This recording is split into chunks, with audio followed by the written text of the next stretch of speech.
I have the great pleasure to introduce the next speaker, which is Gerrah Selby.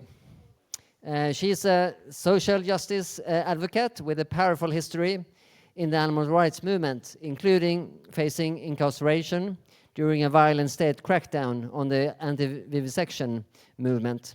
Today, as the wave of repression against protest movements engulfs climate activists and others who dare to dream of a fairer world, she hopes to use her lived experience to speak out against the criminalization of activism and amplify the voices of those who sacrifice their freedom in the pursuit of justice and the causes which are worth risking it all for.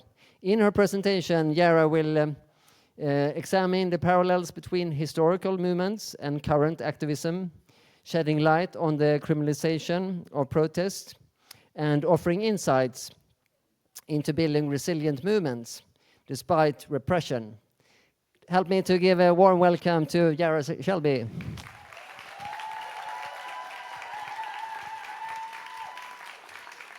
Thank you.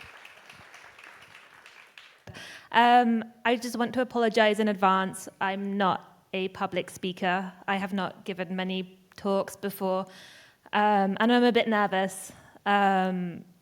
So I might read some of this presentation in case I blank out. And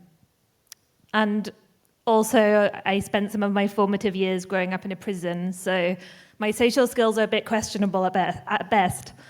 But anyway, this talk is about criminalizing compassion and criminalizing activism.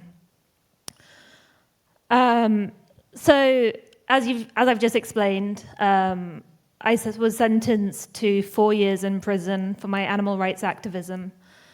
My crime was trying to close down an animal testing laboratory via a non-violent direct action campaign called SHAC.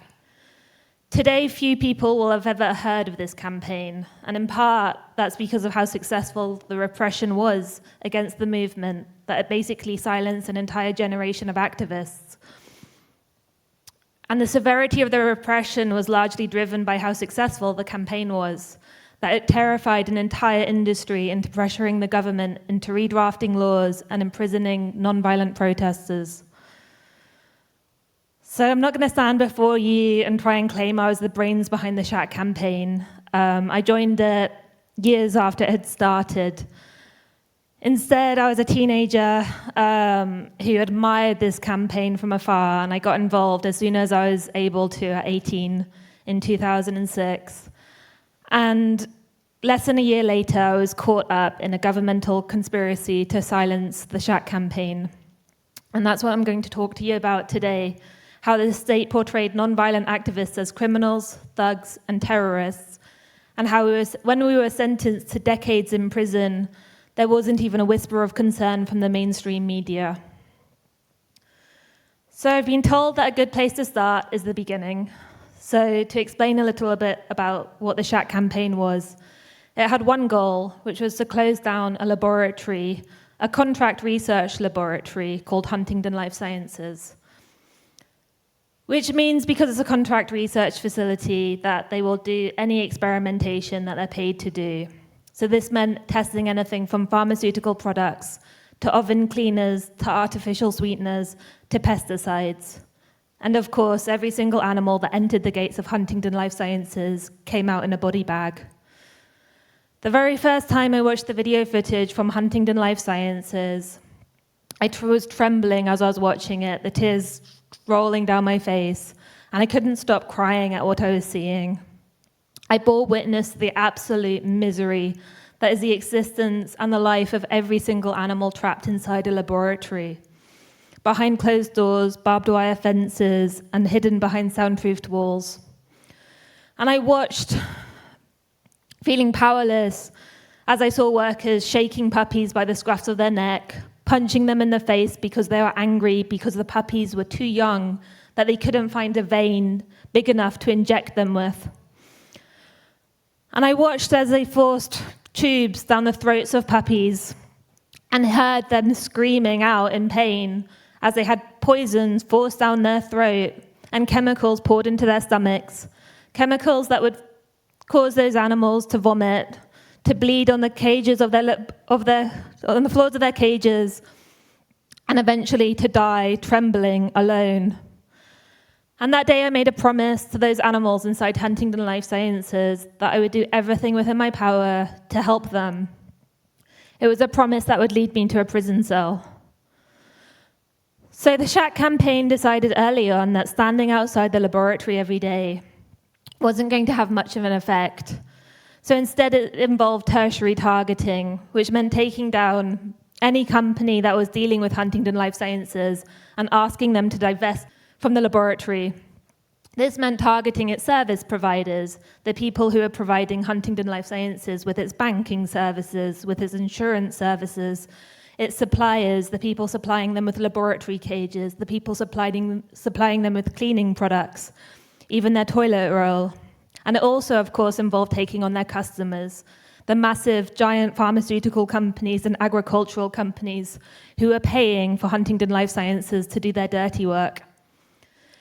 Anyone and everyone was involved in the campaign to close down Huntingdon Life Sciences. It was a campaign that involved people all across the world from a variety of different backgrounds, and a range of tactics were used by the movement, united with one common desire to shut down this laboratory. And that involved both legal and illegal forms of direct action, from protests and office occupations to rooftop demos, criminal sabotage, and animal liberations. Unsurprisingly, very shortly, the Shack campaign made a lot of enemies. Shack had made things personal. While often companies hide behind glass facades, the truth is that every single company is made up of individual people who make the decisions. And it's those decision makers that Shack was determined to reach. And this meant home demonstrations outside the homes of CEOs of pharmaceutical companies. People were camped out in their gardens, swimming in their swimming pools, climbing on their roofs, protesting outside their golf clubs, and even disrupting their ballets. Hundreds of companies severed their ties to Huntingdon Life Sciences over the years, including the world's largest bank and the world's largest insurance provider.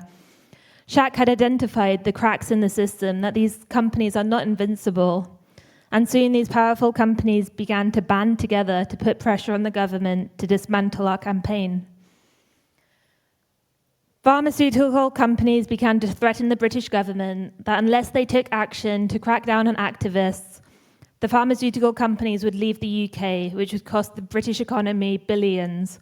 And a concerted effort began to shift public opinion against anti-vivisection activists and lose us public support.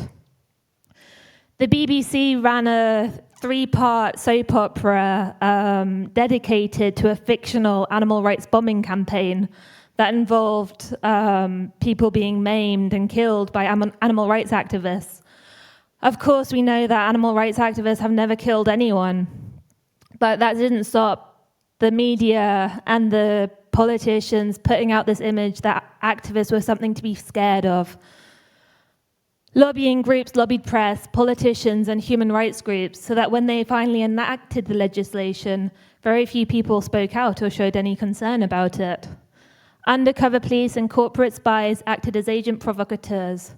In one case, an undercover police officer called Rod Richardson ran into a subsidiary of GlaxoSmithKline with an axe and emptied liquid all over the floor, which was then brought up in the Houses of Parliament as an example of how bad and dangerous these activists were.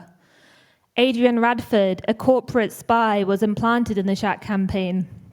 And when he couldn't find evidence of criminality, he invented his own, forming an ALF cell, which went out and chose specific targets which were designed to see people get rounded up and sent to prison.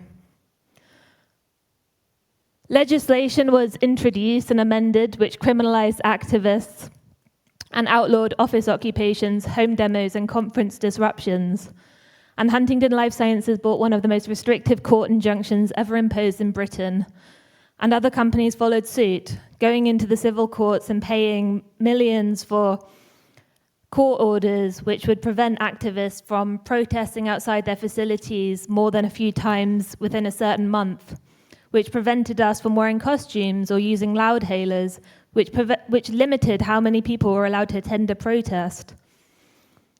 And our sources of funding were attacked with crackdowns on street fundraising efforts, with the claim that we were raising money for terrorism. The screws tightened on above-ground organizers because they couldn't target the underground movement. And SOCPA legislation was introduced in the UK, which made it a specific criminal offence to interfere with the contractual relationship of an animal testing laboratory.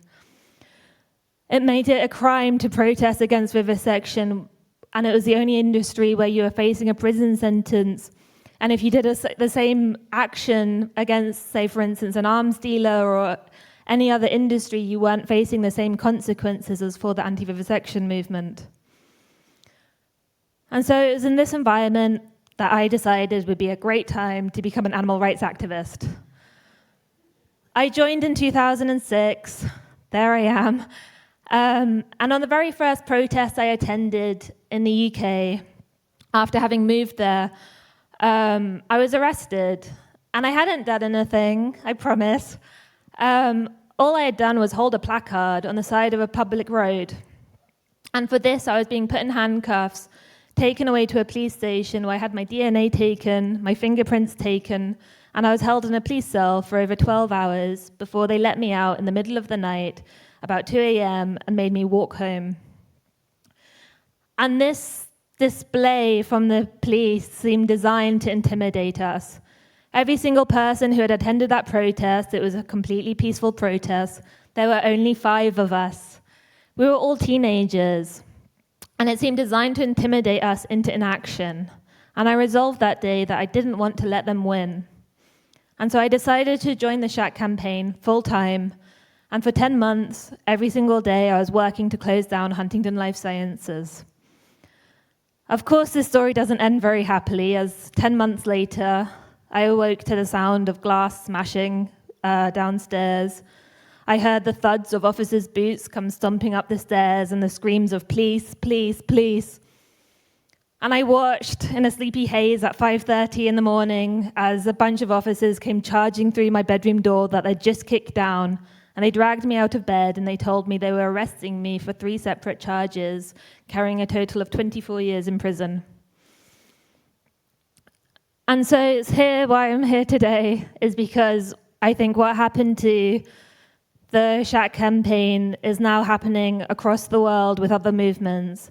And I think we need to work to build solidarity in the face of such repression. We are now seeing what happened play out against other movements, and similar tactics used in order to do so. Denoting peaceful activists as terrorists aims to paint us as dangerous enemies of the state, and it shifts the debate away from our demands, which are, of course, legitimate. When we were imprisoned, the rhetoric from the police and the government were that their prosecutions were not targeting so-called legitimate animal welfare campaigners. But when the state gets to decide what forms of activism are legitimate or not, we are in dangerous times. When the state gets to decide what is or isn't a legitimate demand, no matter what our political views, we should all be afraid. This quote here was said in 2004, just a few years before we were raided. And you can see very clearly that the idea was to send this note that we were these threatening, dangerous people that needed to be stopped. And this slide is from the past few years, and it's talking about activists from Extinction Rebellion, Just Stop Oil, Insulate Britain, Black Lives Matter, and others. And again, it's very similar rhetoric that we're seeing. When Last Generation was subjected to dawn raids for organizing a campaign of non-violent road sits, the Munich authorities investigating charges that the individuals were forming or supporting a criminal organization, with politicians describing the activists as climate terrorists. Over in the USA, you have the Stop Cop City campaign, where cops have used domestic terrorism allegations to describe a campaign of tree sits, protests, and non-violent direct action.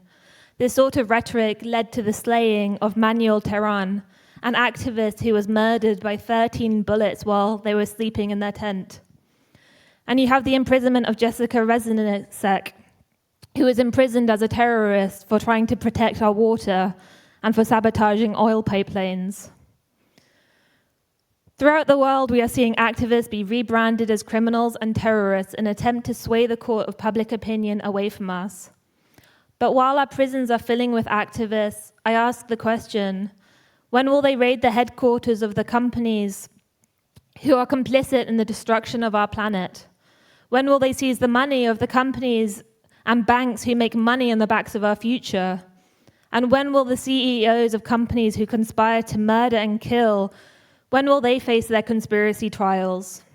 And why is it that the people who try to make our world a kinder, fairer place find ourselves risking the gravest of consequences, while those who profit from planetary destruction and death get wined and dined by government officials? I don't have all the answers, but I know that unless we find the courage to stand up in the face of repression, that nothing will ever change. These repressive laws are designed to scare the hell out of us, to intimidate activists into inaction. Why are they charging protesters with terrorism? Because they're trying to silence us. They don't want people to challenge the status quo where profits come at the expense of us, human and non-human alike. At the time of our prosecutions, social media was in its infancy. Unable to broadcast our own messaging, the Shack campaign had embraced an all media is good media ideology. When the press had reported that we were criminals, thugs, and terrorists, we had done little to counteract the messaging, which ultimately enabled the repression which followed. Government and industry conspired to crush the Shack campaign, and it breaks my heart that they succeeded in terrorizing an entire movement into silence. I hope that with the climate movement, they've bitten off more than they can chew. The Shack campaign was a niche issue, a campaign run by vegans who, at the time of prosecution, were still considered to be rather weird. When the state came for us, few people paid notice because it didn't affect them. When animal rights activists were sentenced to years in prison, few people dug further into the story, believing the media lies and government and industry propaganda that such people were frightening criminals who needed to be stopped for the good of society. But I am optimistic that these same tactics will not be successful with our modern movements. The climate movement is no longer a niche movement, nor the animal rights movement, affecting others so different from ourselves. Now that repressive legislation is targeting those speaking up for a livable future, there are thankfully sections of the press which are far more sympathetic than they ever were to us. Newspapers and journalists are rightfully calling out the dangers of the legislation that governments are passing. Human rights organizations and even the United Nations have spoken out against the criminalization and targeting of activists. And lawyers have signed pledges informing the judiciary that they will not be complicit in prosecuting climate activists. Solidarity in the face of injustice is a powerful thing. It is important for social justice movements to understand themselves as an ecosystem, one that mobilizes to stop new threats and prepares to support people practically if those threats are enacted, while building towards a new world. What happens to one of us happens to all of us. The authorities got away with their repression of animal rights activists, largely because of the speciesism that so plagues our society. By understanding that all oppression is tied together, we stand a better chance of defending ourselves against a government that protects corporate interests over lives. The powers that be targeted the Shack campaign because they could get away with it. For years, they had isolated us and eroded public support. I think that's why it's so very important for us to stand in solidarity with one another and to support each other consistently. We do not have to agree with every tactic or goal of every social justice movement, but when someone stands up to injustice and faces the wrath of the state, I think it is so important to remember the words of Angela Davis: "If they come for me in the morning, they will come for you in the night." When we can recognize that we share the same goal, a dream of a kinder world, we can find the strength to stand shoulder to shoulder with those who need our unwavering support and solidarity. So I'm standing here before you, having endured some of the consequences of taking action. I'm not going to lie to you and say that prison wasn't hard. The trauma of it still affects me to this day. Prison is a horrible, violent institution, and I wouldn't wish for any of you to ever end up there. However, I also know that the state imprisons those who upset the status quo, and I know how very important it is for us to challenge that status quo. Because if we don't fight, we've already lost. We can survive prison. I stand before you and speak as someone who has come out of it, broken but alive. Meanwhile, the animals don't survive. They die in their billions, in cages all around the world, in prisons that are more violent than any human prison. And so I know this is a bit of a heavy topic, and I want to end this on a bit of a positive note. So I think it's important that we always try and derive hope. And I derive hope from looking at the rest of the movement and seeing people putting in the work, even if they're afraid. And I think it's right for all of us to be afraid because the consequences are real, but it shouldn't stop us from taking action. And so I derive hope from knowing that when we were arrested on May the 1st in 2007, when I was banned from being involved in the Shack campaign any further, no longer allowed to protest, 2 young activists in their early 20s took over running the Shack campaign. And they knew what was awaiting them. They knew very likely that they would be next in line. They had been arrested that day too, but not charged. And they took over running the Shack campaign, knowing full well that they were likely facing prison too if they continued to continue the Shack campaign. But they didn't give up, and they continued the campaign until they ended up in prison too, because they knew as well as any of us did what it was all for. They had heard the cries of those animals locked up inside Huntington Life Sciences, awaiting torture and certain death. And they had seen the most heinous animal abuse that anywhere outside of a laboratory would be illegal and seen for the barbarism it is. And they couldn't turn their backs on that. And they didn't. And I think that's where I find hope, is knowing that there are people out there who fight with all of their hearts for what is right, who put in the work even when they know that the most terrifying consequences await them, because it's the right thing to do. I hope that all of us today can continue to find the same strength to fight for justice, because it's the only way that we are ever going to achieve it, by the actions of the people who refuse to remain silent, who refuse to be intimidated into inaction, and who never stopped fighting for change. And I find hope too in seeing activists today picking up the baton from where we left off and taking on the vivisection industry in new and inspirational ways. My heart could have bursted when I saw the beagle puppies liberated by Animal Rising from MBR Acres in the UK.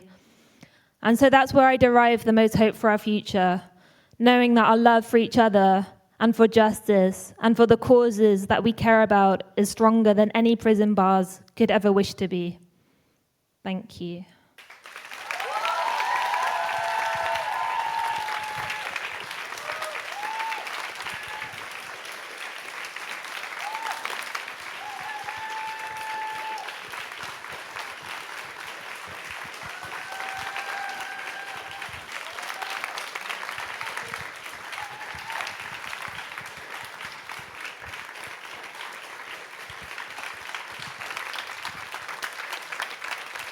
Okay, thank you, Gerrah. That was very powerful.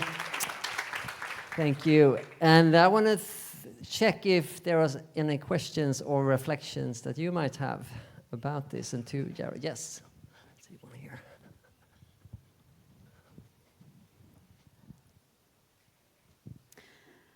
Not a question, just a statement.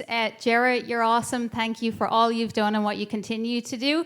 You continue to be an inspiration to me and a lot of people I know. So thank you. We support you. We all think you're great here. And can we get another round of applause for Gerrah? Thank you.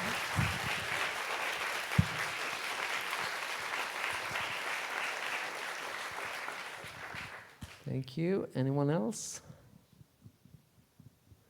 There.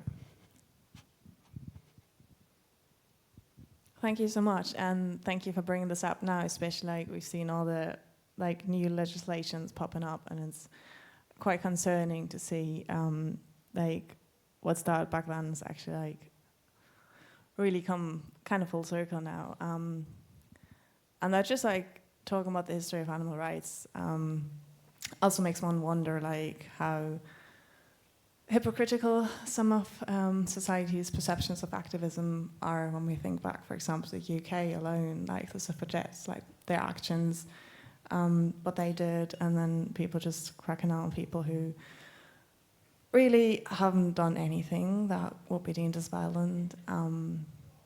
So yeah, that's quite interesting to see happening right now, and then also celebrating these things that happened in the past, those revolutions, and how great they were, and at the same time having these things happen now. Mm-hmm. Yeah. I think it's very ironic that there's a statue of the suffragettes outside the British Parliament, and British politicians are always lauding on about the suffragettes, about how amazing their work was, and yet at the same time, those suffragettes were setting fire to buildings and smashing windows. And of course, we can look back now and we can say, oh, well, their cause was just. But I just find it kind of really disturbing how now we're seeing people blocking roads, and suddenly these people are criminals and terrorists, but we can look back with these rosy-eyed view of social justice movements that came before us. And I think there's also like an interesting thing of Martin Luther King at the time of the civil rights movement. His popularity was incredibly low. Most people hated him, and they thought he was a pain in their ass, basically. And now we look back, and the vast majority of people love him. And I think it's really important to remember that while we're activists, we're never going to be liked. But we still have to keep fighting that fight, because hopefully one day we're going to look back and, with the same lens, and realize that we were the ones in the right. When you think, yeah, you have a question. May I let you, and then may I have. So as you likely know, the Animal Enterprise Terrorism Act came out of fighting the shack campaign in the United States, and at the time it was enacted, there was a lot of talk in activist circles about how criminalization basically upped the stakes, in the sense that if I'm going to go to jail for doing nothing, I might as well do something. So what are your thoughts on that? Like, in the UK, was that any sort of that kind of discussion? I'm not sure about whether there was much discussion of it, but I think that was definitely a reality, is that above ground organizing was basically criminalized. You were facing the same prison sentence for standing with a placard inside an office building as if you went off in the middle of the night and were spray painting a company. And so direct action did kind of surge while this legislation was coming into play. But that's kind of why they ended up taking out above ground organizers, because without a newsletter publishing the company details, without people kind of mobilizing that mass movement, they were hoping that they would end up silencing the entire movement, which after a series of show trials and a lot of people being sentenced to a lot of years in prison, they finally succeeded. Which is a bit of a negative thing to say, and that's why I keep wanting to bring back that they can't keep us down forever. And social justice movements can only be strangled for so long. And now we're seeing new activists today taking on these industries in new and bold ways. And I think that's what we have to hold on to, is knowing that we have to just keep fighting. May I ask then, because I know, in Britain I've heard very harsh sentences against climate activists, and I think it's coming. The more stronger this movement will become, the harder the crackdown could be. Would you say something about what can we as movement and as individuals do about this to stand up when these crackdowns come? Well, again, I think it's so important that we show solidarity with each other. I think when the shack campaign was targeted in the UK, we didn't have that many people showing any solidarity with us. Even the human rights organization Liberty had been lobbied by the pharmaceutical industry, so they didn't seem concerned. They kind of thought, oh, these people are criminals and they deserve it. And so I think it's really important to find community where you can, and even if people don't necessarily agree on the same tactics, that you have people who will support you against repression. And so in Austria in 2008, just following our arrests and trials, the Austrian authorities worked with the UK authorities to kind of do a very similar thing, but against anti-fur activists. And they were being prosecuted under conspiracy charges to do with a few broken windows, I think, that happened outside of some fur shops. And there was a mass movement of solidarity for them. I think they had hundreds of people write an open letter, which they sent to the judge, saying, if these people are being prosecuted for having involved themselves in a social justice movement, and other people have done criminal things in that movement, then I too am a criminal, and you must prosecute me too. And I think there were nuns and priests who were signing this, and even politicians who were signing this letter. And eventually, their charges ended up being dropped against them. And so I think it's kind of so important that we all stand shoulder to shoulder with each other, even if our movements are slightly different. I think we need to recognize when the state is being a bully, and we need to support each other through it, because it's hard. And I think for me, like, I found probably one of the hardest things was coming back into the animal rights movement. I'd been held away from it for 6 years against my will. And coming back into this movement, the faces were all different, the tactics were all different, and I didn't know how to rejoin this movement. And I also sort of questioned whether people wanted me to rejoin this movement. I had this fear that people thought I was too toxic to touch, that they wouldn't want to be seen with me, because maybe they'd get roped into another conspiracy trial. So I think we need to work at kind of supporting each other, offering each other assistance, and speaking out against repression, and whatever your skills might be, whether that's you're a really good writer, whether you're good on social media, whether you just have conversations with your families and friends. I think we need to speak out against this kind of rhetoric and fight back against it in whatever way we can.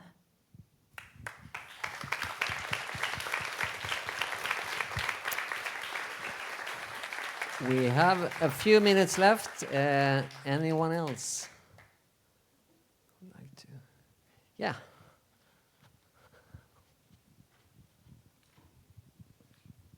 So you said you feel a bit more confident right now, especially in the UK, that the repression isn't going to work. Maybe you could elaborate on what you see as some of the key differences now versus when Shack was destroyed. I think for me, one thing is like the power of social media is like completely different, the amount of people that we can reach, but is there anything else? I suppose in a way I think there's safety in numbers. I think now it's no longer just this niche little group. They've just kind of taken on protesters. Every single protester in the UK, it seems, is now kind of in the firing line of the government. And I think kind of for that reason alone, I think maybe the government have bitten off more than they can chew. And I'm not saying that activists are not going to face repression. I think they very likely will. And I think we need to figure out how we can support each other through it. But I hope that they're not going to be able to perhaps kind of have as repressive prison sentences as we received, because with us, they turned public support against us. Every single person who saw that documentary footage from Huntingdon Life Sciences was outraged when they saw this video footage. All of the public supported us. And yet slowly over time, they shifted away that public support, like I said, via soap operas, via TV shows, via documentaries, radio reports. Everything was reporting on this dangerous threat that activists were criminals.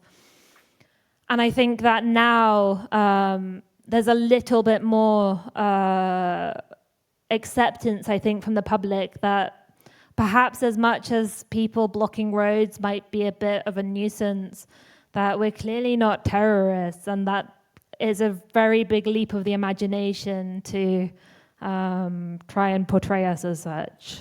So I try and derive hope mostly because I think that hope and optimism is a radical act.